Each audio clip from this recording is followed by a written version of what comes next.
আসসালামু আলাইকুম। সত্যের কণ্ঠ 24 ফেসবুক পেজে সবাইকে স্বাগত জানাচ্ছি। আমি সাজেদুল করিম। আজ সোমবার 14 জুলাই শুরু করছি রংপুর থেকে প্রকাশিত আজকের কিছু সংখ্যক দৈনিক পত্রিকার সংবাদ শিরোনাম। প্রথমে হাতে রয়েছে দৈনিক যুগের আলো।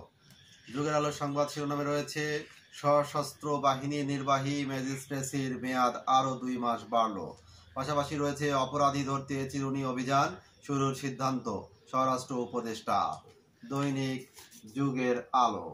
দৈনিক বায়ান্নর আলো সংবাদ শিরোনামে রয়েছে সাবেক উপাচার্য হাসিবুর সহ পলাতক 24 আসামিকে আত্মসমর্পণে সংবাদপত্রে বিজ্ঞপ্তি প্রকাশের নির্দেশ।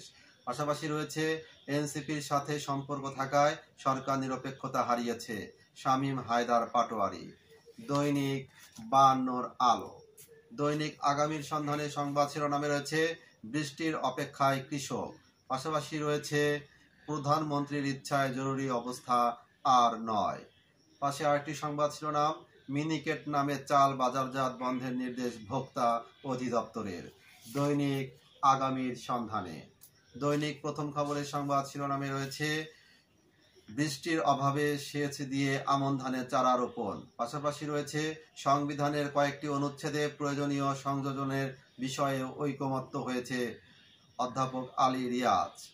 আজ থেকে আবারও হাইকোর্ট এলাকায় সভা সমাবেশ নিষেধাজ্ঞা। দৈনিক প্রথম খবর। দৈনিক আমাদের প্রতিদিনের সংবাদ শিরোনামে রয়েছে সুন্দরগঞ্জ খাদ্য গুদাম, কৃষক জানলেন তার নামে ধান আগেই নেওয়া হয়েছে, ধান ক্রয়ের অভিযোগ। পাশাপাশি রয়েছে বামনডাঙ্গা নদী দখলদারদের কবলে। দৈনিক আমাদের প্রতিদিন। দৈনিক দাবানলের সংবাদ শিরোনামে রয়েছে হঠাৎ বেকায়দায় বিএনপি। পাশাপাশি রয়েছে ভয়াবহ রূপ নিচ্ছে ডেঙ্গু, নেই প্রস্তুতি। পাশে আরেকটি সংবাদ শিরোনাম জলবায়ু তহবিল অপচয়, উন্নয়ন দেখিয়ে বরাদ্দ লুট। দৈনিক দাবানল। এই ছিল রংপুর থেকে প্রকাশিত আজকের কিছু সংখ্যক দৈনিক পত্রিকার সংবাদ শিরোনাম। নিয়মিত সংবাদ জানতে চোখ রাখুন সত্যের কণ্ঠ 24.com ও সত্যের কণ্ঠ 24 ইউটিউব চ্যানেলে।